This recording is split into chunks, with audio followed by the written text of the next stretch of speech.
There are 1,000,000 ways to die. We just wanna talk about it. CodeHeads. Well, welcome to CodeHeads. Here we are. And it's Mike and I back, the self-proclaimed resuscitation nerds, aka the CodeHeads.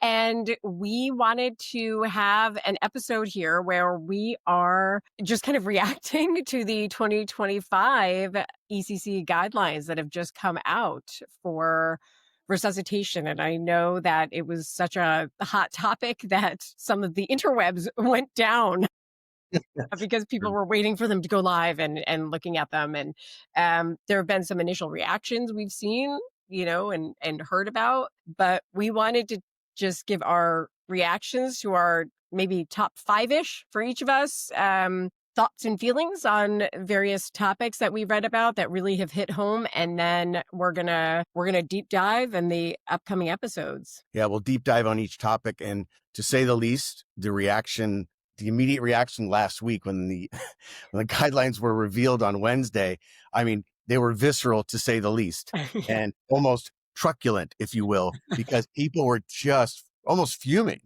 And as we spoke we spoke earlier in the week, and I said, I'm almost glad we didn't release the pod last week because I might have been by nature, more reactive to what was released without enough knowledge base yet to really have a thoughtful insight. So that we waited. Absolutely. Yeah, for sure. Mike and I have talked, I feel like ad nauseum about these things. But let's head into it because there's so much, obviously. Yeah, so much. It's so thick, rich, it's dense, it always is. That's what she said. But there's a lot to go into this.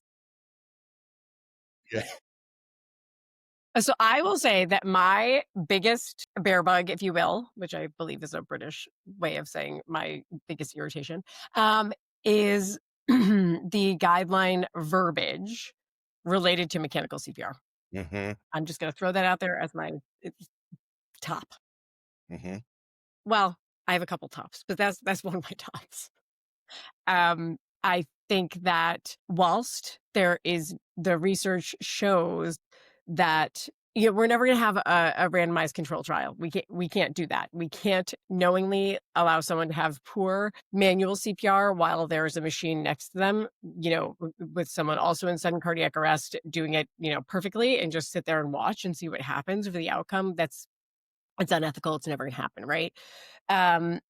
So the research is always going to be up for bias and for discussion, and there's always going to be confounding factors. What I will say, though, is that every single study that has been done has shown that manual CPR is no better than, mechanical CPR, as long as it's high quality CPR, meaning that there is you're watching the end tidal CO2 and that's what's driving your compressions. There is someone coaching and constantly watching and giving feedback, making sure we're hitting all of those marks. And how often does that actually happen? Exactly. Pre-hospital, it's 2 people and you're doing the best you can. Yeah. Just to step back a second. So again, what I often have to remind myself, and often to the learners too, if they don't, appreciate what I'm, offering them for instruction, is these are AHA guidelines, not mandates. Right. So it's really important to remember that. So mechanical CPR, obviously we're going to have 1, maybe 2, myriad episodes dedicated to it. I have to moonwalk. And just like you said, interruption of compressions is really, it can't be overstressed, it's just something that really takes away from the potential for resuscitation and a good neurological outcome. And just for an example, as an EMS provider, when we go up 5 flights of stairs in an apartment without an elevator and we're extricating someone going down a steep stairwell, it is virtually impossible and terribly unsafe to do compressions when the patient is on a spine board. I'm walking backwards. So in that particular case, I don't know how you could argue against mechanical CPR because it could be a solid, literally minutes and minutes, we're not getting adequate compressions. So there you have it. I challenge anyone to tell me how I'm supposed to compress a patient going down a stairwell, which is very dangerous. without compressions, and then I could have compressions. I could have them if I have Mhm. mechanical CPR on board. So I just wanted to cite that as one time where I don't see how it could be challenged. No, I agree. And I think there was something in there about, during transport or extended transports, but Yes. I just don't like the verbiage because I No. feel like a lot of people are going to read it and say, "Oh, well, mechanical CPR is we're not using it then. Right. Out. Right. It's not it's bad, so we're not using it." And It's that's not in vogue anymore. We don't do that now. right, and that's not really it because there's so much more to it. There's the mental load that it takes off, and again, we're gonna do a deep Yes. dive and get into all the benefits of mechanical CPR. But there's stuff you need to do to be prepared and to train and to like use it. It's not like, oh, cool, now I have this device and like great, I'm gonna push the button, it's gonna go. Like you do have Right. to train, just like anything else. A lot of training. That's one of the big ones, and people they're not familiar with it, so they waste time, tick, tick, tick, tick, tick, Right, trying to put on the device. They put it on incorrectly. The suction's too low, the cup, the piston. We'll right, break it down later, but yeah. so much is involved. So much is involved. Really fascinating topic, and I do So look forward to that is get bear bug number one. okay. I'll let you hit number 2. What do you Let me have just for peruse really quickly. I think DSED, that double was my number sequential 2. external defibrillation, has probably been the second hottest topic that I've Yep. noticed on LinkedIn. It's elicited almost as much response as mechanical CPR, but so many people were profoundly disappointed that DSAD didn't get more credit, so to speak, for its efficacy.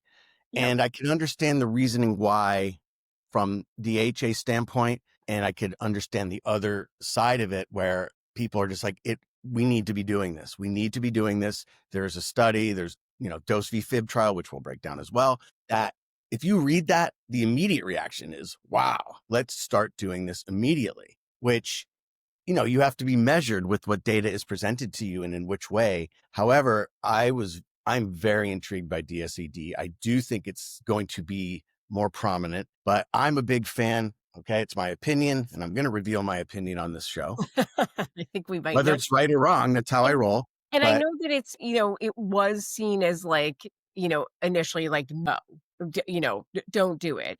Back in 2020, it wasn't even, and right. now but that's how we change. That's how we progress healthcare and medicine. And we try things and we think out of the box and we're innovative, because years ago, mechanical CPR would have been like, oh, and DSED would have been, oh my gosh, no. Right. But, you know, the fact that they're kind of the way I read the statements, and again, we're gonna get into the whole podcast on this, but that it's, not routine, it doesn't feel good to me because, it could save a lot of lives. Oh, right. Those like non-responsive shocks After, could after 3 attempts, we're dealing with a refractory VFib. All right, I would elect, if I could choose, I'm in that position, give it to me. I don't understand why we wouldn't try it at that point. We're getting deep into the code now. Nothing is working. Why? especially because, I believe it was in the 2020 and it might have been in the 2015, but there was an update where they, you know, it was encouraged that we, dependent upon where you worked and protocols, that you didn't have to go from, you didn't have to go up in joules. You could start at the max joules, like Right. 360, if you have devices that do that. And so everywhere I've worked, and that has been my practice. That so if we're already starting and hitting with 360 and we're in a refractory Yeah. VF, We can't why not like give more? dial it up. Because we all know that the only thing that's going to save somebody in a shockable rhythm is electricity. Like, Right. So 360 compressions joule. help to save that brain, but Right. our compressions are not getting them out of that rhythm. They Yeah. need, And that's really an astute point. If we're delivering 360 joules on the first shock, and it's been now 3 shocks at 360, it is just, to me, a natural. it's blowing into a hurricane Right. Let's be like, hey, this isn't working, and the dial doesn't go past and 360. being surprised. Let's get this monitor a friend and just stack the shocks, Right. and I find it so promising, and it is hard for me to accept that it didn't get a little more again, they're the guidelines. I have to look more into it. However, I just wish it got a little more accolades, Emphasis. more, Yeah, I agree. just for Yeah, lack of a better no, I term. agree with you 100%. Yeah, I just think that zapping the heart from 2 different angles, in a row Seriously, could save lives. And I think that the studies that are out there that have been done in EMS, and there's so many of us, and for all of these different things that they've made changes on, or not really put a lot of emphasis on in these guidelines, which we may be doing as clinicians, and we're still innovating and pushing the bar for a lot of things, for mechanical CPR, for DSED, for other things, that we're not necessarily done, like, because it hasn't been published as a large study, because we're doing, um, is it's kind of disheartening, because disheartening. it's, Yes. it's there's so many. I know that there's so many places, and if you work at an academic medical center, there's always people that are like, trying to gather the data and, and pull it together and get it published. And but there's so many places that don't have those resources, and they're just doing it. They're doing the stuff, Right. and they're Right. saving the lives. And because it hasn't been published, it's not being absorbed or appreciated as Yes. something that can be life-saving and that we can share. And that's, because a lot of people, even though you're right, these guidelines are not, the Bible, the Quran, whatever you use, the they are just guidelines, but so many people use them as, Absolutely. this is it. This is my North Star. Yes. And that's why I feel like, I know that they have large groups and a lot of people are talking and working on things, but I just wish there was the way the words are used are a little bit different. A little bit more inclusive of, you're already doing this, it's working, you've seen outcomes, and you've seen benefits. Yeah. Keep going. Keep going. And it, if it, so, and you bring up a good point, like people are, these guidelines are followed. These algorithms are stamped in people's minds. So if you follow an algorithm, say for cardiac arrest, if you see on that algorithm written out, like DSED after 3 unsuccessful shocks at 360, for example, then that would be written. And I think obviously then it would be performed. This is sort of now a deviation. It is a deviation from the algorithm if we're talking the strict pathway of each algorithm. And then people have to create their own protocols, which makes people feel uncomfortable, because it feels like, Yeah. oh, I'm doing this on my own and it's outside of the Rogue. guidelines. Whereas Yeah. there are protocols that are in place, that places that are using it. But that's kind of, not to go on a tangent, but kind of why we created CodeHeads, is so that we can create a community where people can share information and talk about what they're doing, and, and be a place where, if somebody's interested in we can get you in touch with some of the people that are using those protocols, and, so that you don't feel like you're drowning in, a sea of, like, shoot, I wish I was doing this stuff, but I don't Right. know how to get there. Again, we'll break this down further, but one thing Yeah. I wanted to mention, which you reminded me of, is one aspect of DSED that I really appreciate is if you have interior lateral pad placement and you also have interior posterior, we're covering, vector change. We have both. Yeah. I like that. Yeah. I like that. So it's just another aspect to me we're getting this too. We're really throwing everything at the patient after, 3 unsuccessful shocks. Come on. I Like, know. It's like, get it just moving. this is a code. They are pulseless. Like, let's ramp this up. I agree 100%. And just for effective time, I wanted to, and I believe it was one of our earlier podcasts, we talked about ventilation changes, and I did actually like that they changed the verbiage a bit on that. Really? This was a bit of a plus. I did not. You did not. Wow, we Well, are it have depends our which first. part you're citing. Well, Our first fight. we are disarray live and coming at you. But well, I liked that they got rid of the verbiage of rescue breaths, and that they just focus on breaths if someone has a pulse, but with no breathing. Right. And that the ventilation verbiage is really reserved for healthcare professionals, like those who are actually going to be using like a bag mask valve. Mhm. I just think it's that separation that we were talking about for lay people Yeah. versus healthcare providers. That's kind of where it just, to make CPR a little bit less intimidating for, for laypersons Yeah. for community CPR versus, in hospital. That was the one. That was the one. Plus. I mean, I concur. I'm always a fan of making things simpler for the lay. Now it's called lay rescuer, by the way. Oh. That verbiage is changed. So lay rescuer versus easier for me. bystander, because a bystander implies something's going on over there. I'll just stand around and watch, see what happens. So I do like lay rescuer. Breaths, it's simple for me. I'm very fond of the word rescue. It just sounds, like I'm doing something, I'm involved, I'm rescuing this person from death. So that's just You have your the take on- connotation that I have. So now it's breaths, and now it's CPR with breaths. So I can appreciate it. I'll miss rescue. I'll miss it. Oh, well, it's not RIP. It's not gone forever. You can still say it. But I do think like that stresses people out because like if people didn't have something, if they didn't have a pocket mask, if they felt like, oh gosh, I can't do rescue breaths. And so I think there was a guilt association with it, but Fair enough. I get what you're saying. Well, we'll put our capes. We'll still bring them out.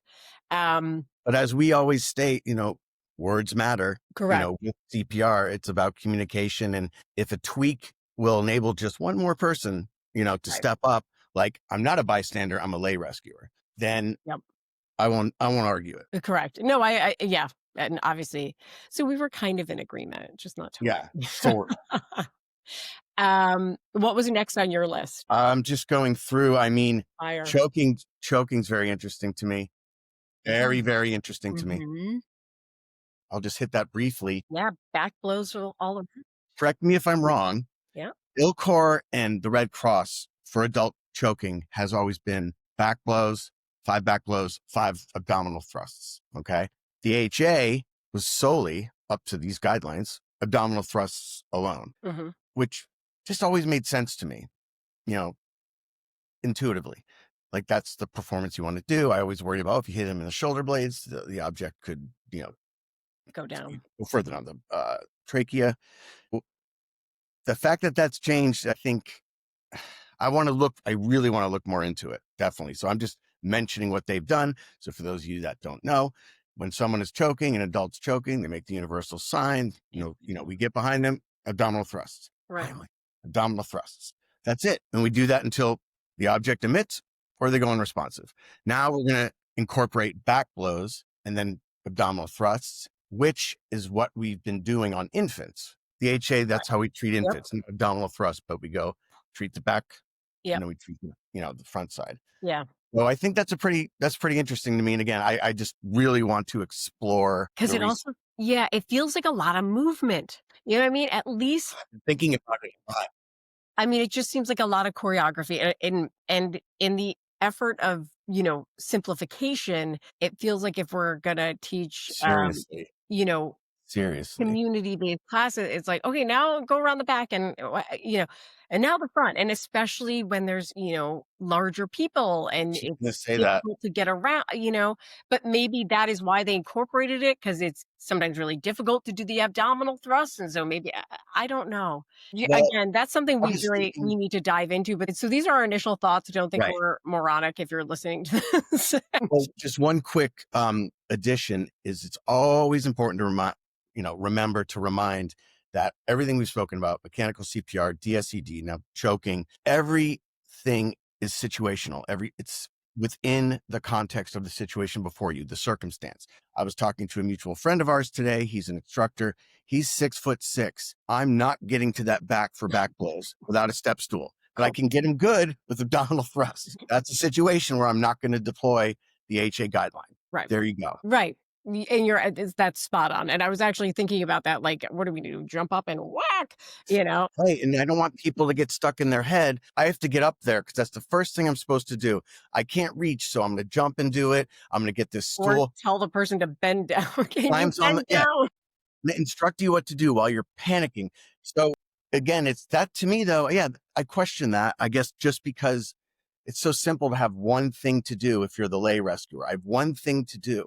And I don't want to get obsessed with the back blows because the clock is ticking, right? And they're going to go unresponsive if I'm not aggressive. Although I will say in just to be devil's advocate for 2 seconds is that when people are choking, like before, not really choking, when people are choking, they have something, they have something stuck in their throat. They're not actually choking because they do have air movement. Right. But someone's like coughing and are you choking? And they're like, yeah, I'm choking, which drives me nuts. You're not really, but people go and they whack them on the back. That's the Yep. first move that everyone does. You see, I do it to my kid. I'm like, oh, I here you did it go. to my son. I mean, am I doing It's just anything? the No. first thing I think. It's intuitive. Like, get that out. Yeah.